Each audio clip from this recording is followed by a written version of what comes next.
Eh bien moi, si je pense qu'il y a un seul métier au monde qui ne sera jamais remplacé par l'IA, et ce pourquoi AccurCare va réussir, c'est justement parce que l'IA ne remplacera jamais le côté clinique, les connaissances médicales, l'empathie, la transmission finalement, la façon de soigner, la façon de parler à un patient par rapport à l'IA, contrairement à d'autres métiers évidemment dans la santé qui pourraient être remplacées. On a la tech, la médecine, elle se féminise aussi.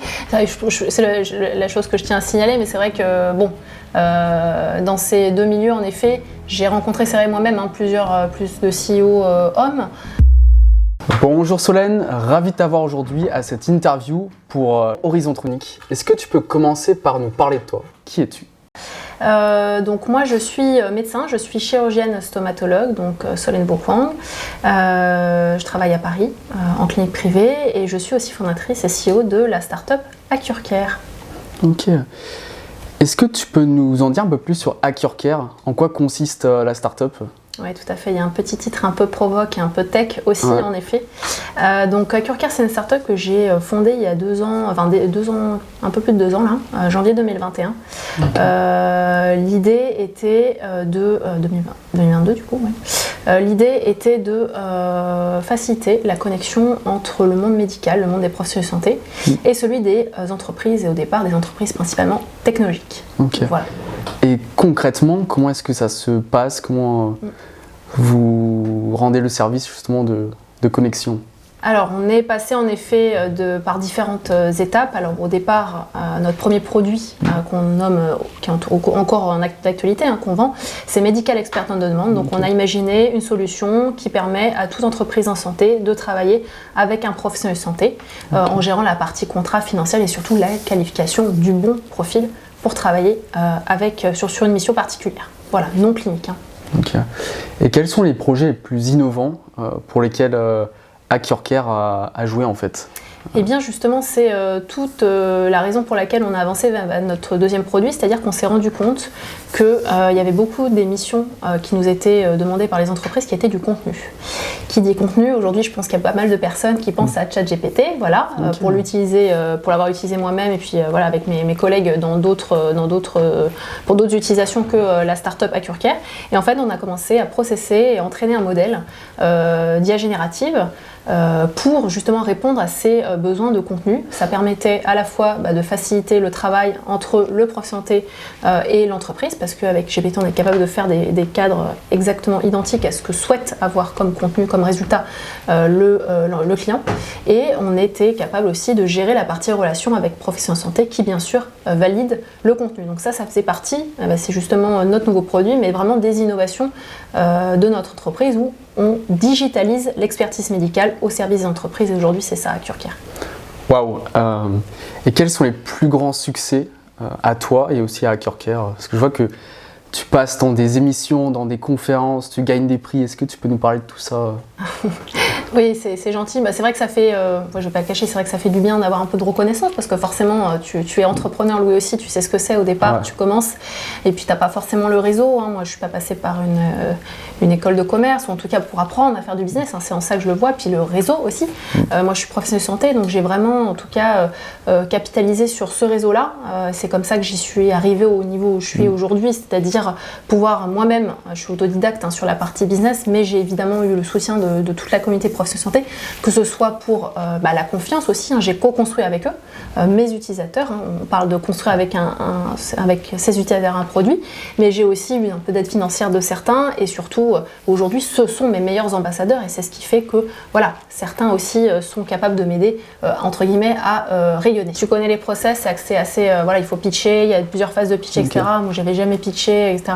C'était la première fois que je faisais face à ce type d'exercice et donc j'ai réussi ça et franchement j'étais super fière, mais pour moi, tu vois, je l'ai pas dit à grand monde parce qu'en fait les gens ne pensaient pas qu'AccurCare c'était quelque chose de sérieux, c'était un projet et moi je crois que c'est une de mes plus grandes fiertés d'avoir été acceptée pour le côté business entrepreneur dans un accélérateur. Ok. Et j'ai appris également, Solène, que tu as travaillé aux États-Unis où moi je suis né, je connais très bien le pays. Est-ce que tu peux nous en parler un petit peu de ça?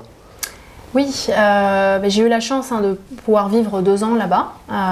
Et donc c'est là ce pourquoi, comme je ne pouvais pas pratiquer la médecine, parce que le diplôme français médical n'est pas reconnu là-bas, j'avais commencé déjà le projet Hackercare, comme j'aime bien me moquer aujourd'hui, mais en effet c'était le cas.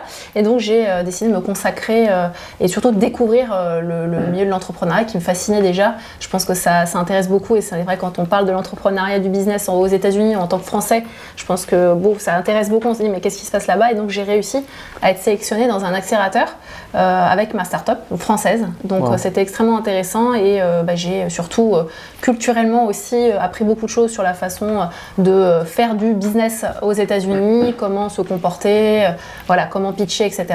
Et non, c'était une superbe expérience, et c'est une de mes plus grandes fiertés sur cette startup Hackercare. Incroyable. Et justement, en parlant d'entrepreneuriat et la tech, apparemment, il n'y a pas assez de femmes dans ces deux milieux-là. Qu'est-ce que tu en penses Alors, l'entrepreneuriat, la tech, la médecine, elle se féminise aussi. C'est la chose que je tiens à signaler, mais c'est vrai que, dans ces deux milieux, en effet, j'ai rencontré, c'est vrai, moi-même, plus de CEO hommes. Après, je pense qu'en étant une femme, j'ai peut-être aussi attiré des femmes, donc en fait, j'ai vu aussi qu'il y avait quand même des femmes. En tout cas, moi, le sexe féminin c'est pas au contraire un frein, je trouve. Au contraire, il y a même des mises en valeur. Parfois aussi, c'est plutôt un plus aussi de l'être, j'ai l'impression, en ce moment, dans la période actuelle. Et il y a des concours pour les femmes. Aussi, donc pourquoi pas profiter aussi d'être une femme pour faire ces concours et gagner. Il y a potentiellement plus de chances de gagner ces événements. Donc oui, je dirais, ça se voit. Après, j'ai pas les chiffres sous les yeux, mais je pense qu'il faut continuer à inspirer les jeunes. Je pense que c'est important de le souligner. Des podcasts comme celui de ta collègue Morgane qui m'a interviewé sont géniaux pour ça, pour vraiment donner des idées, des envies à des plus jeunes femmes d'entreprendre, quelle que soit l'échelle, quel que soit le niveau. On peut entreprendre en simplement commencer à imaginer une solution dans le cadre de son travail ou de ses études. C'est pas forcément créer une start-up et entreprendre. Je pense qu'il faut le signaler, c'est vrai que c'est ce qu'on imagine à chaque fois, se dire tiens, entreprendre c'est tellement dur, créer une start-up. Entreprendre c'est simplement trouver une solution à un problème, ça serait plus logique. Ouais. Mais voilà. Yes.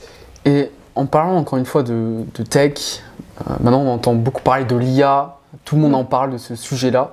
Maintenant on en parle dans la santé. Est-ce que tu penses que l'IA va remplacer certains métiers dans la santé, notamment les médecins qui font des consultations en physique ou même à distance?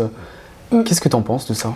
Eh bien moi, si je pense qu'il y a un seul métier au monde qui ne sera jamais remplacé par l'IA, et ce pourquoi Hackercare va réussir, c'est justement parce que l'IA ne remplacera jamais le côté clinique, les connaissances médicales, l'empathie, la transmission, finalement la façon de soigner, la façon de parler à un patient par rapport à l'IA, contrairement à d'autres métiers évidemment dans la santé qui pourraient être remplacés. Bien sûr, l'IA peut augmenter le médecin, on dit augmenter, mais en tout cas l'aider à optimiser ses connaissances, à optimiser sa façon de soigner. Moi-même, j'utilise au quotidien des outils d'intelligence artificielle, mais sans le savoir en fait au départ. Et ça me permet d'être beaucoup plus performante et productive et surtout répondre souvent de façon encore plus pédagogique, me concentrer mieux sur les soins du patient. Donc Solène, tu as un sacré parcours. Tu es maman, tu es chirurgienne, maintenant tu es entrepreneur dans la medtech. Comment tu arrives à gérer tout ça? C'est incroyable. Je pense que c'est une question d'organisation, c'est vrai, d'optimisation du temps aussi. Je suis, j'avoue, obsédée par le temps. Et justement, j'utilise des outils pour me faciliter certaines tâches au quotidien. Et puis, je fais beaucoup de sport. Je pense que ça participe à l'estimation intellectuelle, le fait de pouvoir faire beaucoup de choses en même temps. Mais ça m'épanouit tout. Chaque chose m'épanouit. Parce qu'en plus, tes 3 rôles que j'ai cités avant, tu fais également des marathons. C'est impressionnant. Et donc, tu as parlé d'outils qui t'aident justement à gérer ton emploi du temps, à aller plus vite, à optimiser tout ça. Est-ce que tu utilises justement des outils d'IA au quotidien? Alors j'utilise beaucoup GPT, hein. Donc l'IA générative, on va dire que c'est plus devenu, enfin moi j'ai toujours utilisé ces outils-là. D'IA générative, je détournais aussi souvent des utilisations pour optimiser justement certaines choses. Donc oui, au quotidien, c'est plutôt pour de la production de contenu, et c'est finalement ce en quoi on est devenu expert aujourd'hui avec ma startup. C'est que finalement on a appris aussi moi ce que je faisais, comment je validais moi-même en tant qu'expert médical des contenus pour des entreprises pour lesquelles je travaille, hein, parce que j'ai beaucoup travaillé pour des entreprises privées en étant aussi depuis mon internat en chirurgie en parallèle, pour me former justement à l'IA. Donc tout ce qui est annotation d'images, voilà, tout ce qui est data, c'est vrai que j'ai été rapidement initiée à tout ça, donc j'ai pu en tout cas choisir les usages que je voulais en faire au quotidien, voilà, et dans le cadre de ma startup du coup. Ok, donc tu utilises l'IA dans ton métier de chirurgienne, et on a parlé, je t'ai posé une question, comment est-ce que l'IA va bouleverser la santé, comment est-ce qu'elle va bouleverser plus particulièrement la chirurgie? Alors la chirurgie, c'est vrai que c'est assez complexe quand même.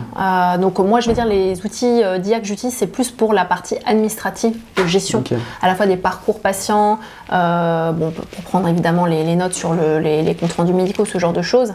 Pour la partie chirurgicale, on va plus parler de la partie robotique. Bien sûr, il y a l'IA pour faire le traitement, enfin tout ce qu'il y a autour finalement, le diagnostic, sur une radio, avec des outils d'IA dans ma spécialité qui existent, qui même me proposent des plans de traitement par rapport à une anomalie vue en croisant les données cliniques et radiologiques. Sur la partie chirurgicale pure, on est quand même loin de l'IA qui va opérer le patient, même si aujourd'hui il y a des robots. Donc voilà, l'IA pour la chirurgie, elle va passer pour moi avec tout ce qui est robots chirurgicaux. Super.